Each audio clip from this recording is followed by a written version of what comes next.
Our video this week is about the different methods of hunting whitetail deer, tree stands and ground blinds, and we're going to go over the advantages and disadvantages to both methods. Mossy Oak Properties, where outdoorsmen find their favorite place.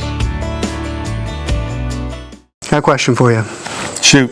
What's your favorite way to hunt whitetail deer? Well, that's a very good question, because it depends on what kind of mood I'm in. Right. And when I'm feeling young and spry, I'll climb up a tree. Yeah. There ain't nothing like sitting in an old hang-on stand, got the ladder sticks you climb up, and good stuff. There's days I like, you know what, I feel a little rough. I'm going to sit in a ground blind. Yeah. But my favorite way anymore, and it's kind of a little bit on the lazy side, that's just me, is sitting in a good old box blind so I can sit there and surf and just do everything other than hunt. Right. So, depends on what kind of mood I'm in. Yeah, there are a lot of different ways to be successful in the deer woods when it comes to ground blinds or tree stands, and in this video we're going to talk about each advantages to disadvantages for each one. And let's start with your favorite.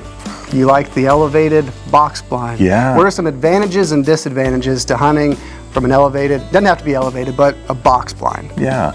Well, the first one, let's talk about the disadvantages, because that's kind of the main thing, is the price tag on some of these elevated box blinds. Let's call it like redneck blinds, and there's a lot of homemade.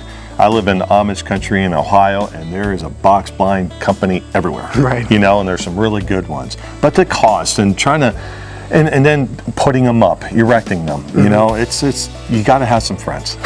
You know, you got to have some friends and a lot of cash-in favors to get these things done. You know, it's not a one-person type of job. Yeah. So that is the disadvantage, financial aspect of it, and getting them erected. So that's some of the disadvantages, the financial aspect of things, and then putting these things up. But also another disadvantage is you put it up, it's not mobile. Right. It's just like you put it up there and you got to create a situation. Yeah. Right? It's not just a mobile type of thing like a ground blind would be. But they are nice. Oh, for sure. Out of the weather. You know, it's being a mentor, doing mentor hunts. Right. You know, you could sit there and your children, your niece, nephew, whatever, relative, or just your neighbor, or you know, sometimes a complete stranger. Right. You know, put them in there. There's room for flaws. There's room for noise. There's room for scent. There's a lot of room. Right. With kids, you can have an iPad and they can sit there and eat a bag of chips and just be good. Yeah. You know, just getting them out there. Yeah. So there are advantages to that. Yeah. You know, but the disadvantages, there are some disadvantages to it. Right, and for each one, I mean, you kind of got to determine what you value in your hunting experience. What type of hunter are you? What are you looking to gain from your time in the field? And I mean, I don't think any one of what we're talking about is any better than the other. It just goes back to what you prefer. The comfortability of elevated box blinds is huge because you can hunt all day. You're out of the weather, as you mentioned. If it's freezing cold, you can take a little buddy heater up there with you. You can take your kids. It's just, you have more margin for error when it comes to deer hunting and a box blind. You can hide your movement better, contain your scent better, everything you mentioned. Those are huge advantages, but it comes back to what do you value? Yeah, and for those hardcore deer hunters, sometimes those box blinds, they're a blessing, because if I walk in at 5 o'clock in the morning when it's dark, I'm still blowing deer out of the field. I have friends that have a buddy heater and they will stay the night. It's a tent. You know, they're waking up and it's ready to rock and roll and you didn't disturb anything. So there are some major advantages of it. But the weather, you know, that's a big thing. Right. Speaking of blinds, you're a big ground blind hunter. Right. See, to me, it takes every ounce of power to sit there and not think this is a complete waste of time. Right. You know, when I first got into archery and bow hunting, it was with a crossbow. And a ground blind for me was the easiest way for me to get within bow range of deer and to get a shot off. As I got more into compound bow hunting, vertical bows, then it was easier to draw a bow back from an elevated position, so I got into ladder stands and then hang-on stands. But as I've gotten older and my career as a photographer has evolved, I've gotten back into ground blinds because I like to be eye level with wildlife and as close as I possibly can be to wildlife for photography and from a hunting aspect. And for me, the last couple years especially, I've preferred ground blinds over ladder stands, hang-ons, elevated box blinds.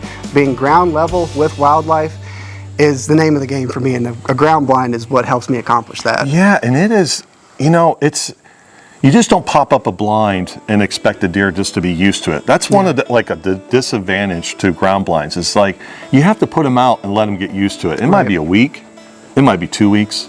You know, it depends on what your deer and your situation. Yeah. But talking about being in a grill of a whitetail deer off the ground and just a piece of really camouflage cloth that separates you two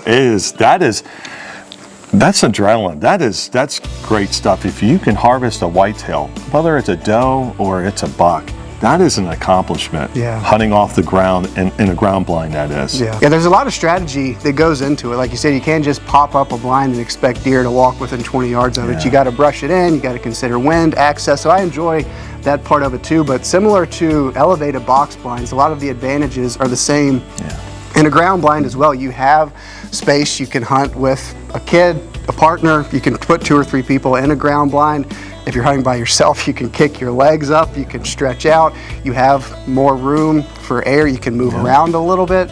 So you have that, the comfortability also, so you have those advantages, which for me just improves the overall experience. You're out of the weather again, but also there are some disadvantages to a ground blind because deer, they know they're there. They do get used to them and they do become part of their natural environment, but even still, I'll be hunting, the wind is in my face, everything is perfect, and you'll see deer, they're looking at it. The ninja spidey senses are just like, something's in there. They're looking at it. They're cool with it, they're comfortable, but they always know that doesn't quite belong.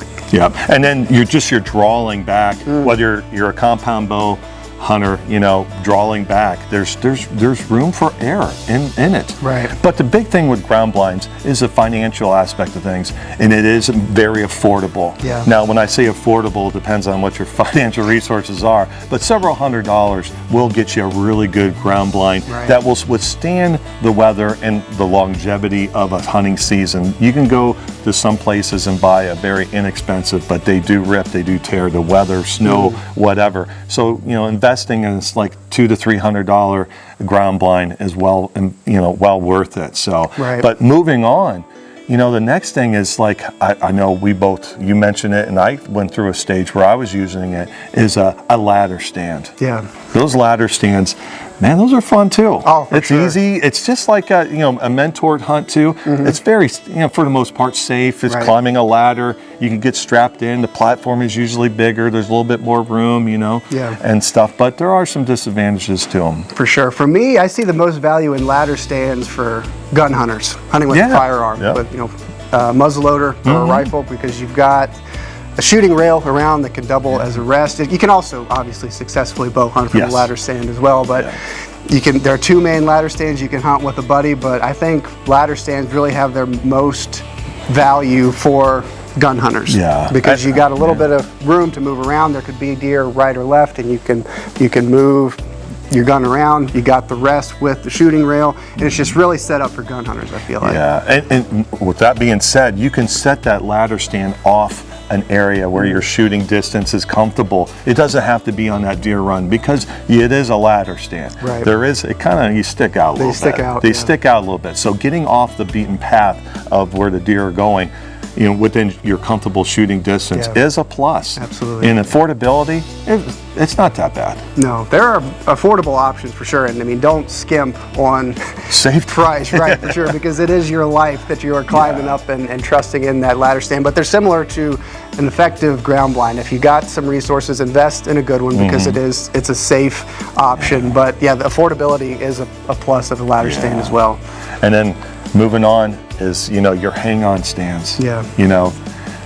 There's something great about sitting in a hang-on stand in a fall, and it's rut, and it's just everything you can hear, you can see. It's just something about it. You can tell him, his expression of mine. There's just, it's good stuff on a cool, crisp fall morning.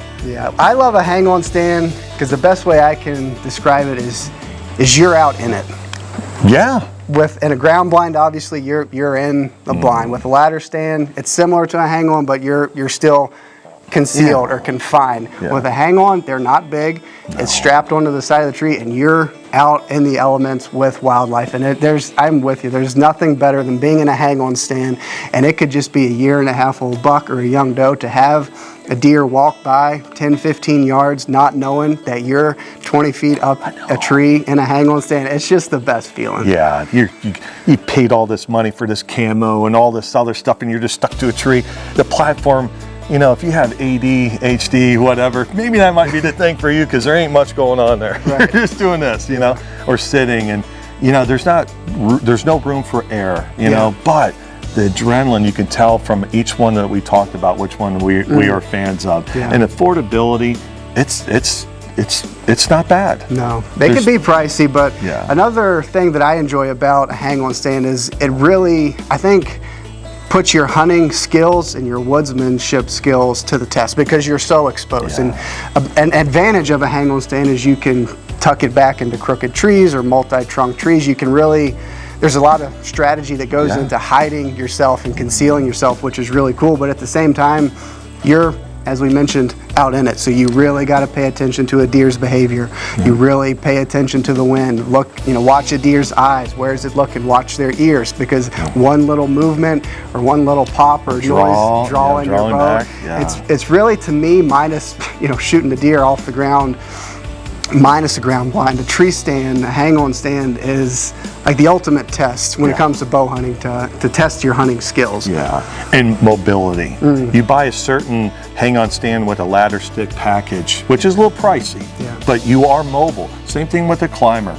You know, invest in a good climber, because they can be a little like the old days. We had these things called the bakers. There's a piece of plywood with a V and a metal band, and there was a sweet spot there that many of us back that are old enough, you know, late 40s, 50s, 60s, that know what I'm talking about, where the tree stand, the platform just went bye-bye, and you're just like a raccoon up in a tree going, oh, what now? But anyway, mobility makes you mobile. You know, having a climber or a good hang-on package that makes you mobile. Absolutely. You know, but again, there's advantages, disadvantages to everything that we talked about. But the big thing is, what is good for you? Right. What is good for you? And we have to be honest. Like when you're young and spry and youthful, you know, the mobility thing is probably, you know, try it, do it. We highly recommend it. For sure. As we get older, and you know, the old knees not like it used to be.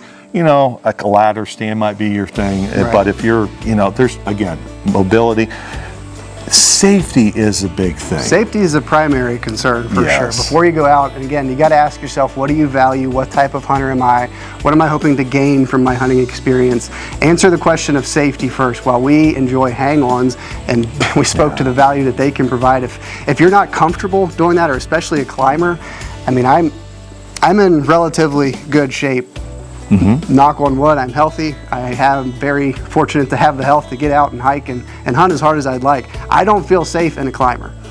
And that's just personal preference. I never do feel safe in a climber. As safe as they are, even with a lifeline and all the safety equipment that goes along with it, it's just not my cup of tea. So to answer that question first, and then you'll know what is best for your situation. Yeah, and there's things along with, if you are going to use a hang-on, even a ladder stand. You know, there are these things called lifelines. They're attached to the tree stand, or the tree, top of the tree stand, to the bottom of the tree. And you hook it up, and you just, every step you take, it's a line that goes up like a lineman's line. Very affordable. You can buy them at a store, Amazon, or you can make them yourself, go YouTube. But if you're gonna hunt that, do not hunt without a lifeline. It's not a big deal. It's not a hindrance. It's not in a way. And you get to go home to your wife, children, husband, whatever.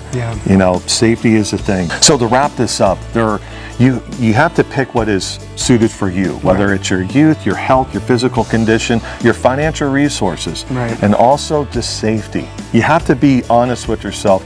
Like, hey, I would like to hunt out of more of hang-on stands, but the old body is not like it used to be, and it stinks knowing that I'm at that point.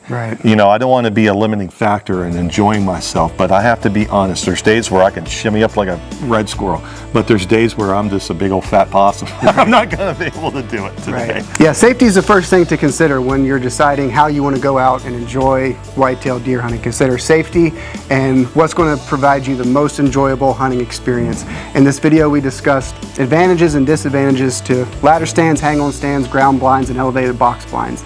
Ask yourself what's going to provide you the best possible hunting experience, and then go from there. But whatever you do, enjoy your time in the woods. Mossy Oak Properties, where outdoorsmen find their favorite place.